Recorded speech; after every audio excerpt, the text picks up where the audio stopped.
Hey, how you doing? This is Misha Horsey from the Business of Basketball. I have Brittney here. This is our first virtual interview. Sometimes you gotta be flexible, and when you're in different states, you gotta do what you gotta do to still get the story told, get the story out. And Brittney, I've been following your movement, and thank you for contacting me to get on the show. So thank you for being here. Yeah, you're in Chicago, right? Yeah. I'm north, almost Wisconsin these days, but yeah, I grew up right outside Chicago. Yeah, big believer in hoops and basketball and what it brings. So was excited to see what you're doing and reach out. So thanks. Yeah, of course. So you have RecNet, you have FCC. So tell me about both of those businesses and how it connects to basketball and like how you got here. Yeah, for sure. So I played basketball my entire life. I played a little in college, D3, nothing crazy, but it's always been part of my DNA. So FCC started first. So I grew up in Illinois. I lived out in Colorado for a while. I moved out to Woodstock, Illinois, did not know a soul, and big believer in community and sports, and I could not find pickup basketball. And that's my go-to.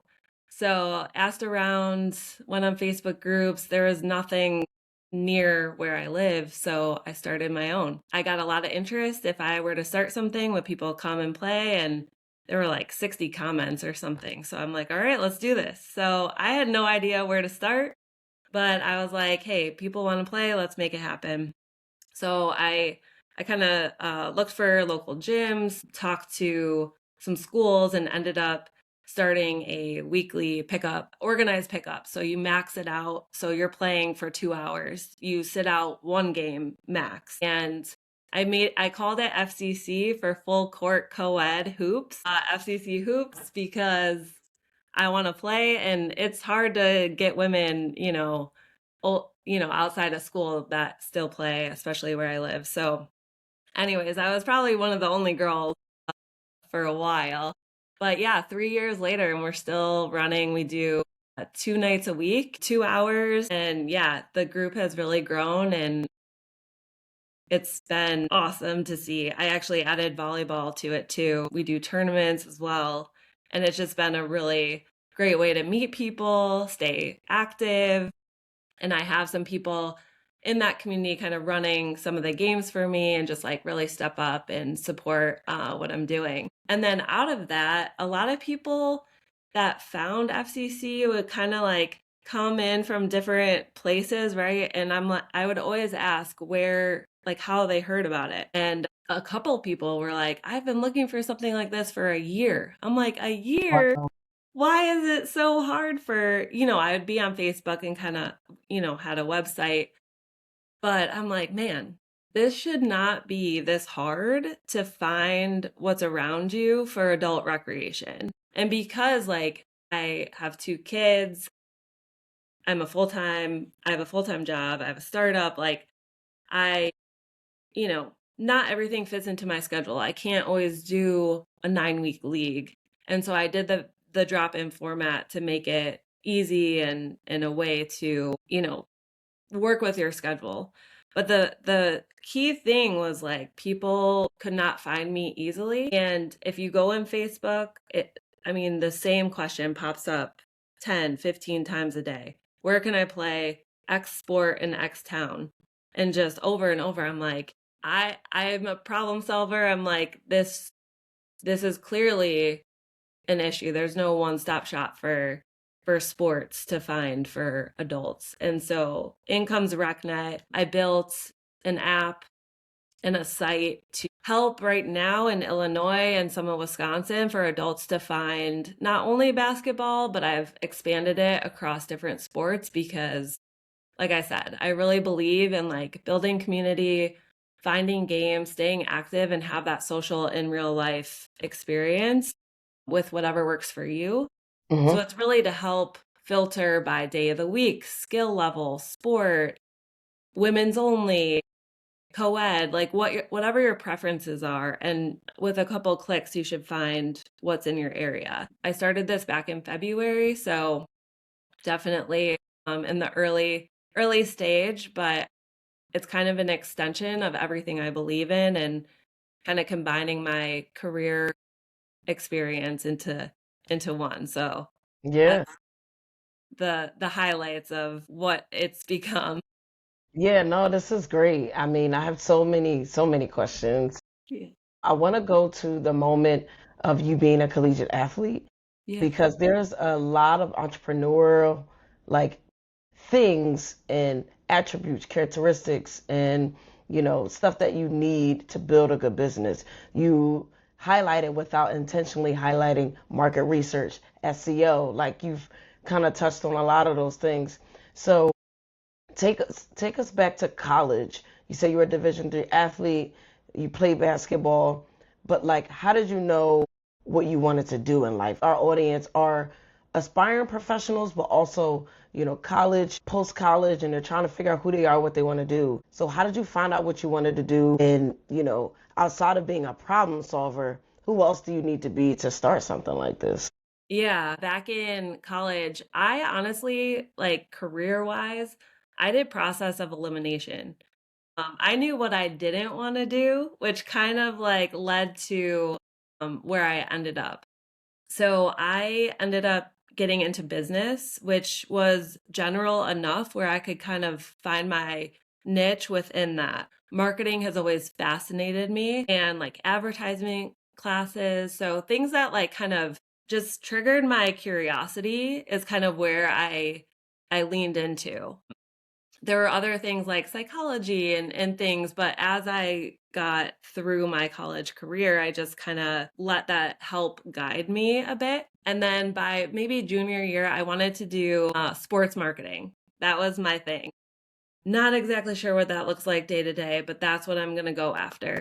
So that was kind of I took classes to kind of support that dream and just kind of use that to understand what the steps were outside of college that I would need to take to get closer and closer to the sports industry and just like the business world with my degree. So yeah, I think it takes problem solving, but it takes courage, I think, to try new things and as an athlete, like get outside of your comfort zone and just see like if you don't try it, you'll never know. Um, Yeah. And so, do you do this full time or you have a job in the startup? I have a full-time job. What do you do? So I work in software development. I'm not an engineer, but I've been in software and hardware in the past, product development for over 10 years. So I did make it to sports marketing, I would Yeah. say. I worked for a Whoop. I worked for Training Peaks. I worked for Life Fitness, so all in the health and fitness space. But yeah, so I've really been in product management, working with engineers, working with software designers, working with everyone that develops software products. And now I've switched industries, just the phase of life I'm in with two small kids and a family. So I am in the GIS space, which is geographical information systems, which is mapping software, which Uh-huh. is literally in every industry. I've learned a lot. I've been there for about just over 3 years, almost four. But yeah, so still in the same transferable skills, but a different industry we're solving for. So Based on, my research online and looking at your business, like that experience, I'm assuming has also helped like your organization, your systems and stuff. So can you speak to that? Like what has your experience contributed to the success and what you're doing in your yeah, company? yeah. So so I was in product management for most of my career, which is all about the voice of the customer.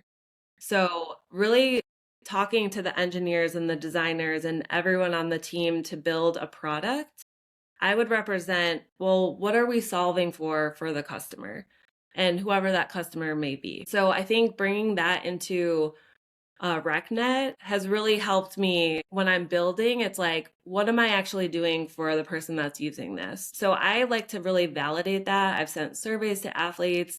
It's a two-sided marketplace. So I'm not only helping athletes, but I'm helping organizers find those athletes and just surface what they offer to them. So thinking from both sides what each is needing and validating that with the actual customer. So getting on the phone with them, sending out surveys, like really understanding that has definitely been a huge component from my career taking it there. I also am really into operations and processes. So kind of taking that lens into building a business. So it feels a little bit, it feels organized. Obviously, time management, all of us athletes like have experienced that. So how do I juggle family, full-time, startup, staying healthy and active? So that has been, a day-to-day thing I've kept in my life. And then I think just software development, working with engineers and designers every day. I'm not a designer, but I absolutely love aesthetics and things looking sharp and good and clean. So I have brought that into the building of the app and trying to keep that true. So yeah, I've seen product development from idea to launch to the market and that cycle. And so that is one for one for starting a business and seeing it from an idea to actually available to customers and keeping that strong. So Yeah, there's a book I think called like Ask Them Why or something like that. And I think it's a business book, but or Start With Why. It's one of those.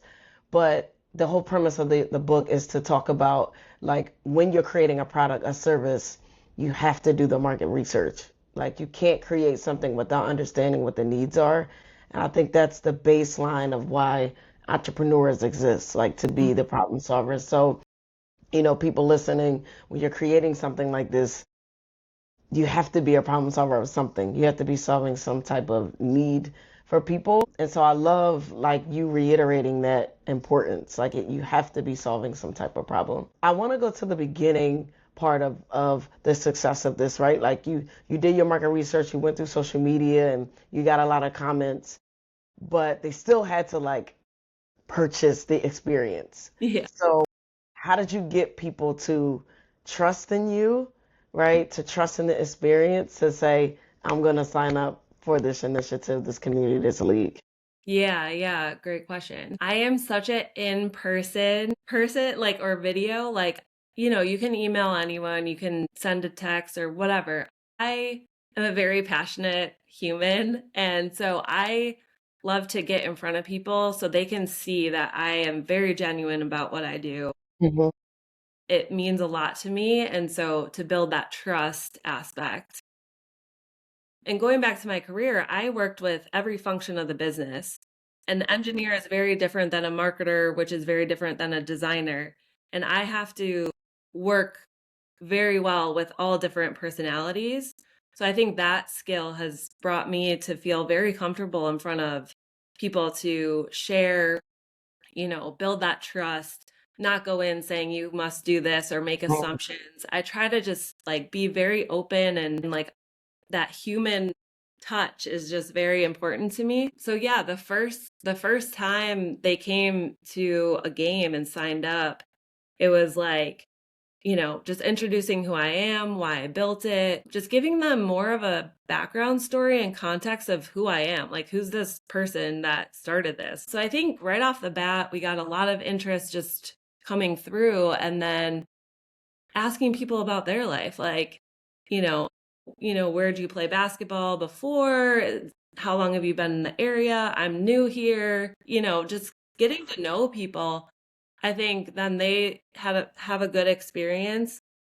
I mean, the basketball is great, but it's not just that, it's the human side of it, and then they tell their friends, and I think that's what keeps people coming back and adjusting. I'm a very flexible person. Like if we started pretty recreational and the competition level has gone up, and I tried a couple things as time has gone on, like adding a rec option, kind of filtering things. And as an entrepreneur or just someone trying something, it's okay to try and pivot, or try and it doesn't work. And now it doesn't work and you move on. So Has has that been an experience for you? Like, what do you have a story about you trying things, failing, and continuing forward? What were the lessons you learned from that? Yeah, a big lesson was as a business owner, you think obviously I want community and all of this stuff, but I also need to make some money. And, a lot of work goes behind the scenes that people don't see. They show up and play, but there's a lot that goes into like coordination and everything. So you gotta put that value to yourself, putting that work in. But I've, charged people a certain amount for a long time.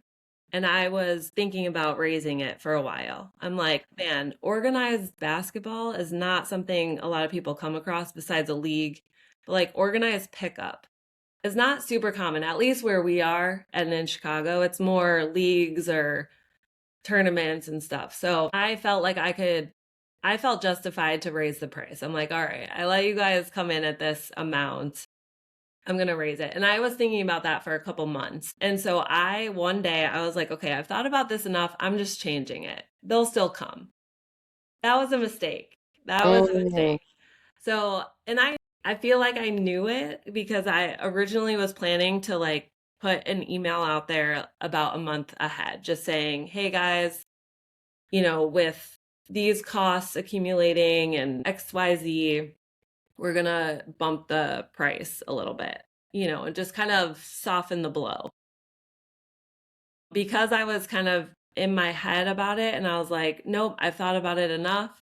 They didn't hear about it enough. I thought about it enough. And so I quickly got people upset about it. And I think it was the way I did it. I think if I did it originally how I planned, where it kind of eased them into like swallowing that pill, it wasn't a lot, but to just throw that at people that I have built trust with, mm.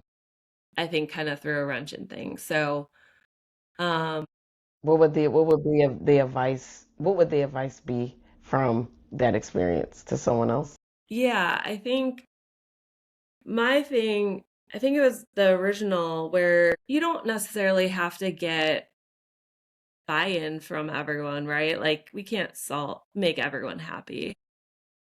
But I think having like a support group within like kind of super users or people that see my day-to-day work and see that value and kind of validating, does this make sense? Like what would you push back on, and getting some outside dialogue instead of me just kind of thinking through it and assessing it, getting a little bit more dialogue around the decision, I think would help. And then depending on what you're introducing, again, thinking customer first. Like what if I do this, what is their reaction going to be? What is their question going to be? And then I think softening that. But at the end of the day, you have to make a decision.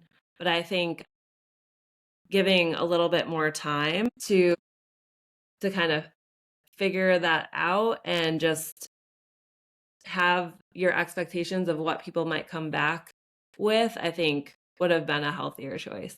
Yeah, because you didn't have a lot of competitive research as well, because you said it wasn't anything like it, or it was, but it was maybe not in the same proximity of yours. Right. Yeah. Okay.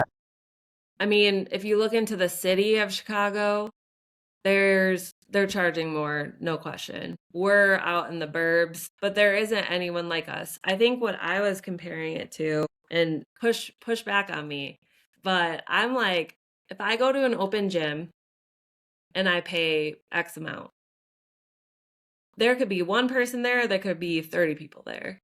There could be kids, there could be,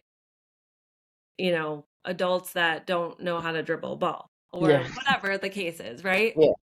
I don't know what to expect. I'm paying money to go in and who knows what I get. If I go to FCC, I know what I'm paying for. I'm going in, I'm playing with basketball players for 2 hours. We have a format, we pick teams, it's random. We have a scoreboard, we have music going, we have jerseys. Like there's a lot that goes into that. And so to me, the value I'm providing is like, I told myself that it's more than what I was charging. But yeah, there's not a ton to compare because No one really offers that out this way. Yeah. Now tell me when your business became profitable, or is it profitable now? Yeah, so that's the thing. So FCC is separate from RecNet. So FCC is we have kind of this working model. And I do have someone that I've brought on that is now taking the majority because I want to really dive into RecNet and the potential there. But it's profitable. I would say tournaments has been the best bang for your buck because you're getting a larger amount of players that are paying more for one day of Mm, work. Obviously a lot of prep goes into planning it and all of that, but versus the drop-in. So yeah, I wouldn't say I can quit my software development job tomorrow, yeah. but it's a nice, business on the side. And sadly, I haven't been playing as much because I have kind of looked at the RecNet potential because I really do believe that something is here. Every adult I talk to does say like, why hasn't this existed? Or why is it so hard to find things? It's just so fragmented. So Hmm. I'm trying to create that space to like really dive in and validate and like come up with that long-term revenue model. I have a hypothesis of where that revenue comes from, but right now I am very much trying to build that trust, build that value for people, and like really reduce friction for you to come check it out before turning people away by charging people for it. So I have some ideas for that, but I am trying to like do less in the FCC so I can really hone in. And FCC is this perfect like test case, right? So FCC is an organizer and has athletes. So we have both sides of this marketplace that I'm really trying to scale. And RecNet is different where I'm not limited by what I organize. I'm trying Mm, to take everything that exists, park districts, community people like me running games, sports facilities that have the courts and the leagues and everything going on, and then bars and restaurants, or sorry, bars and yeah, I guess bars and restaurants where they have like sand volleyball or bags tournaments and things like that. So it's trying to take this holistic lifestyle that all of these businesses are trying to offer to adults and put it in one place. So the revenue side of that is coming. Like I said, I have some hypotheses of it, but I'm playing around with, can I just get that feedback first and understand, what is bringing the value to both sides of that marketplace. yeah. If someone had, I don't know, like $500 or something like that, and they wanted to start this in their city tomorrow, what would you tell them to spend their money on first? I would say get insurance because it's called amateur sport insurance. That to run games, you need that. Well, that's probably $300, but you can get that back quickly because that lasts a year. So you can get that back pretty significantly. So I would do that. A website helps. You don't have to have that right away, but it does help organize everything. But that's what RecNet's for. So you can just host it on RecNet and not worry about building a website. So yeah, the insurance and then the gym costs is really all you need. And $100 scoreboard with a remote. That and a speaker. Okay, one more thing. And a deck of cards. Yeah. So take a deck of cards. Whoever comes, you pass out the cards. Whatever suit they get is what team they're on. No one's Mm, shooting for teams and wasting time. Like we got right. 2 hours. Let's get to it. You you have everyone bring a dark and light shirt, and that's your team. Have the scoreboard because that's huge. No one likes to keep score while they're playing. Whoever's sitting out, just use the remote. Super easy. And you have your insurance, and then the gym. I worked with schools. It's the cheapest. Depending on where you are. Yeah. Schools here in Philly are really expensive. Yeah. I think because we're out a ways, that's been Yeah. my advantage. But Hmm. I will say that has been key because these private facilities are, Ooh, Yeah, they are. They're a lot. like And Philly is who's crazy. paying? It's really expensive. Yeah. But You the know. schools, because especially middle schools, I mean, the high school even down the road has been amazing. Their gym is beautiful, and we have 3 courts. So you can optimize that. You can have 3 courts going. Yeah, The middle school, obviously a smaller gym, so it's not our favorite, but some people don't mind. They just want to play. They don't care where. And yeah, it's easy. I have a badge to get in and out. It's nice. It's quiet. I'm not competing with high schoolers using the gym. So, but yeah, if anyone wants to start a group like this, I am happy to walk them through it. I think it's been really fun. And I mean, we've been doing it for 3 years. People keep coming. We still get Saint OGs and new faces all the time. I love it. Let's talk the business side of recreational organizations like these. Like, what's the revenue models outside of like the drop-ins and stuff? And also the potential revenue models, like whether subscriptions or drop-ins. Talk to Yeah. us about that. Yeah. Yeah, so we've been actually recently exploring a few different options too, but typically we just do pay as you go Okay.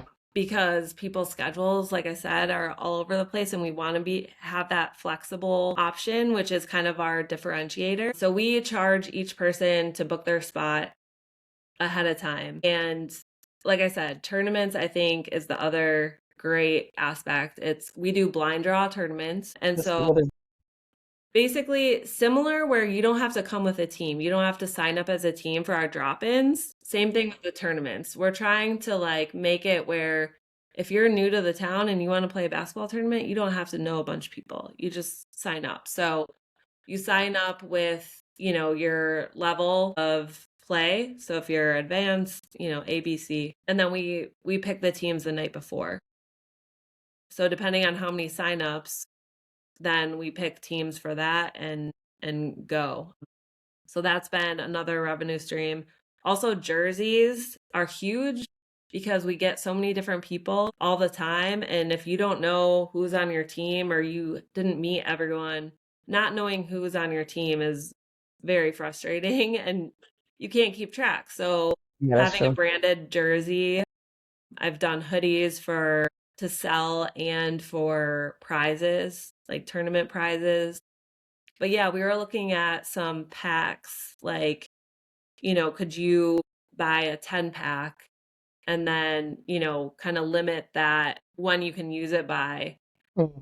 and they can get a bit of a discount, but then we're paid up front. And if they don't show up, like it's not, doesn't hurt us. So we've been exploring a few different options to make both sides happy because some people come every single week, twice a week, and some people come once a month. So trying to solve for different customers is tricky, but there's definitely ways to do it. But yeah, I think merch and tournaments have been the way to go. I tried a league. I rather leave that to people that Yeah. do leagues all the time because that's a long commitment and In terms of time, what makes it kind of strenuous? I mean, you got to deal with refs because Yeah. most leagues have refs, right? You got to deal with Yeah. refs. You got to get a scorekeeper, a stats person. You got to have someone there every week for 9 weeks to like kind of make sure everything's running smoothly to Yeah. represent the group. So it's a lot. It's a lot, and honestly, the dollars that come out of it, I thought it would be a lot more. At least how we set it up, it was not, I was like, man, tournaments are so much less work and so Yeah. much more profitable. Yeah. So we were looking into like a 3v3 league. So now, and kind of exploring is that format maybe more conducive because now you only need a half court Right. versus full and you don't need jerseys that have numbers on them. So there's like some pros and cons. So we were kind of crunching numbers on that. So we'll see, Yeah. TBD. Yeah. But yeah, so far tournaments have been the way to go, and then the drop-ins and merch. But yeah, Someone, listening to this and thinking like, all right, I see you, your representation of this could be possible. what are like future opportunities that come from this in this particular space, right? Like, Yeah, what are some opportunities and options for people? there's a few, I mean, which I've explored. So I've contacted, there's another space closer to the city that ended up trying to expand into what I've been doing. And so is there like a partnership opportunity where like we can kind of expand and now we're kind of multiplying resources? So that's like one, like is there another organization that you can partner with or work for or whatever that looks like? So that was one. Another one is geographically, right? Like I'm in Woodstock. A girl drove 2 hours to play with us. She's in another town. She was like, I wanna do this where I live. So now Yeah, can you find some folks like in other areas that I can't drive to every week, right? They can run it for you and you don't have to be there.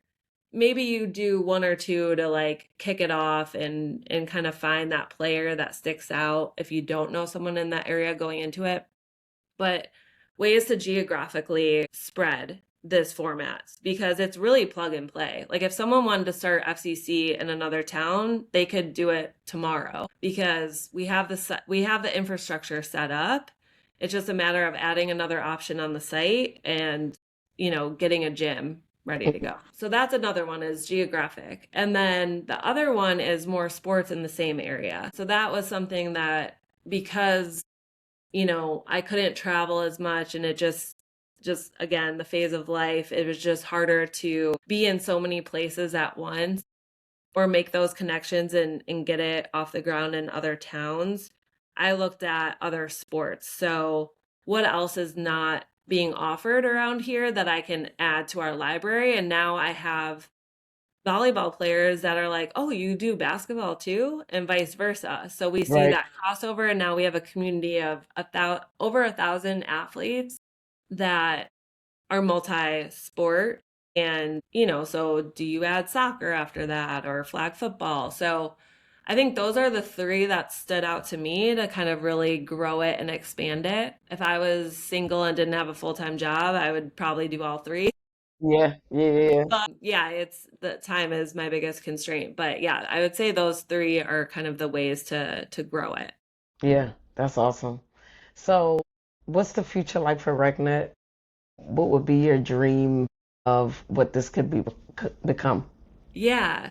Mm, I've kind of been using the Airbnb for adult recreation.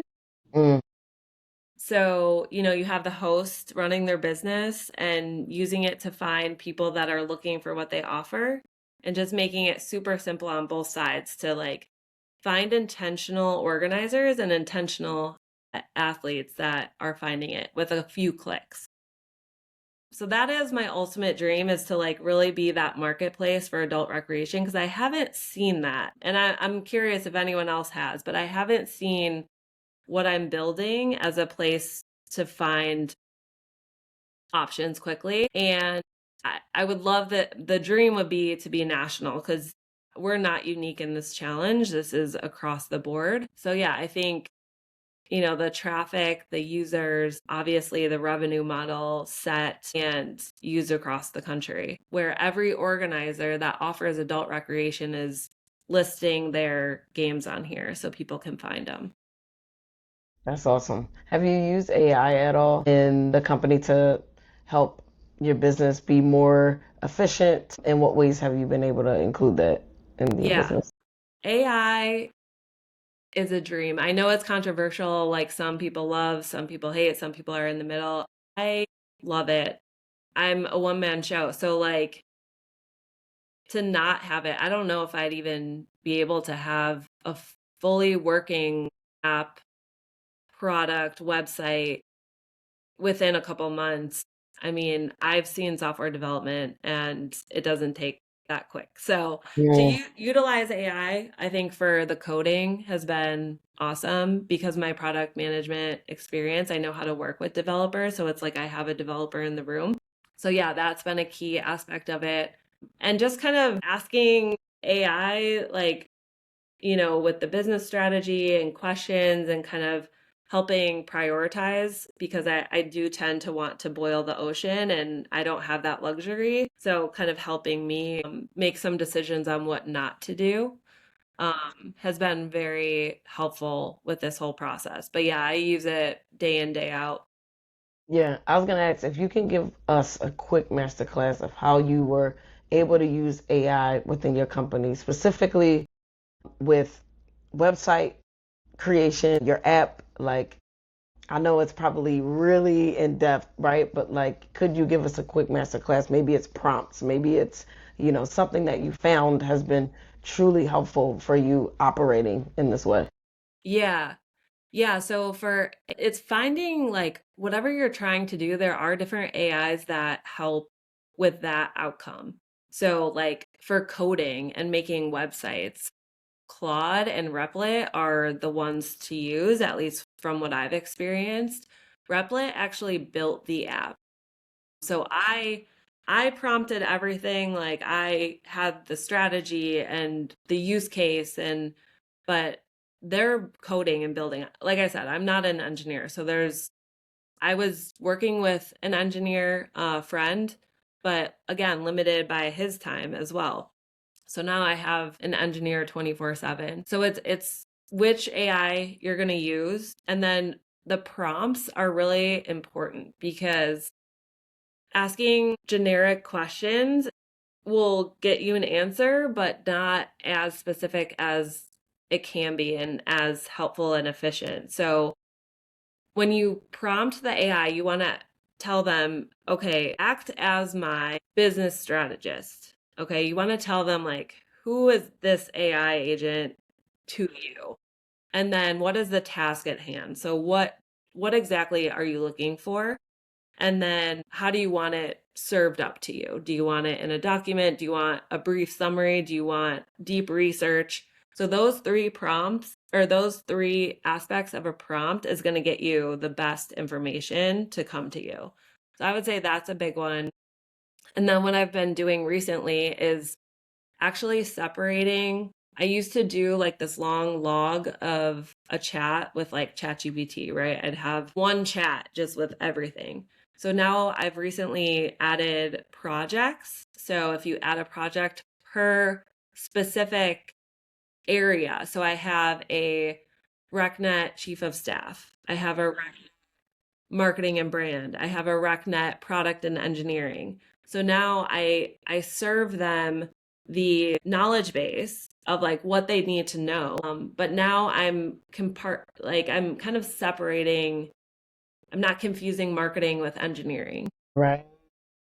So that has been a nice unlock to have just even more streamlined because the AI kind of looks at your chat history and then makes assessments and helps answer your questions, but the more, you know, noise there is, the harder it is for to kind of sift through it all. So having these someone actually coached me on that and it's been already very very helpful to kind of make that switch on how I'm utilizing it. Yeah, I could go on and on, but those are kind of That's really good. the big ones that stick out. Yeah, and what would you choose for a specific project or initiative? So you mentioned Claude for coding, ChatGPT. What do you use ChatGPT for, and how could people best utilize this? Yeah, chat. So I've gone kind of back and forth and I continue to land on chat as the business that I'm trying to build. But yeah, I mean, chat is really good at images. I remember not very long ago, their images were pretty Bad. embarrassing, pretty bad. And I mean, I wish I had one right here, but from then till now is like light years. And just think a couple more months where that's going to be. So how quickly it's learning and the fidelity around some of those things that you'd have to hire a photographer and models it like all these things and you could do it in a couple minutes. It's wild. Again, controversial. There's some aspects, but I know we're not getting into that, but yeah, I think That's huge. And truly, just if you have a question that you just want to even brainstorm through, like you can use chat for that. You can really use chat for pretty much everything, What about but strategy? strategy as well. I mean, we were kind of talking strategy. Another tip, a pro tip, I guess, is just talking to your phone. Don't type. Just Mm, talk to it. It could talk to you back. I'll be in the car and just having a conversation with it instead of like, okay, I have to sit at my computer. It's faster and more fluid. But yeah, strategy, like I said, I have my hypothesis of where the revenue model is going to be and working with chat to kind of validate some of that and ways in order to see if that's going to come to fruition and kind of coming up with a plan with chat. So, and you could be explicit. You can say, give me 5 bullet points and get straight to the point, or it could talk, your ear off for a little while. It could be very curated for who you are as a person and a business owner. yeah. What are some common mistakes that facilitators like you and people in this business make and may not have found the success that they're looking for? What would you tell them? To run like a drop in pickup, Yeah. good question. I always love like a good lesson, right? Yeah. I think, okay, here's one. I think because when you grow it and you need other people to represent your community when you're not there, because we're only one person, right? So I've kind of instilled people to be leads while I'm not around. And that matters a lot. They're the face of your community. They need to bring the energy and the spirit every time someone walks into that gym. I think there was one instance where it was not a good fit and I had to really draw the line because I built this from the ground up. I want a certain energy that people get when they come and play. And if it's a negative energy or something that isn't aligned with my vision, you have that right as the business owner and the lead to say no. So I think that is something to like really surround yourself with people that believe in it. Look out for those people, whether they will lead games or just kind of be like a cheerleader for your community. But I think that is really important is preserving the vibe that you want is like half the battle. Yeah. I think that's a good business lesson in general. Like, I saw an interview last night, and the guy from Morgan and Morgan, the owner, he's like a billionaire, and he was like, "You got to get the bad people out. You Yeah. got to get them out because it impacts everything." So as we wrap up, I would love people to continue to support what you're doing and follow you. So what ways can they support you? Where can they follow you? And for people in your area who you maybe, I don't know, maybe when we put this out, they could be listening to this. How can Yeah. they join? Yeah, so I mean, fccsportsclub.com is where you can find all of our events, sign up straight on the site. I think that's a great first spot. It actually links over to RecNet, so check out the recnet.com. And yeah, Instagram I think would be the best way to like get in touch. We have a FCC Hoops Instagram and Play the RecNet Instagram and would love any feedback, any ideas, any comments. Love talking to other people that just love basketball, love sports, love community, and in their adult age. And yeah, super excited to see what else is out there. So Awesome. This was great. Again, this is Misha Horsey from the business of basketball. This wraps up our first virtual episode. Thank you for your time. yeah, I appreciate you. And guys, make sure you go follow her movement. thank you.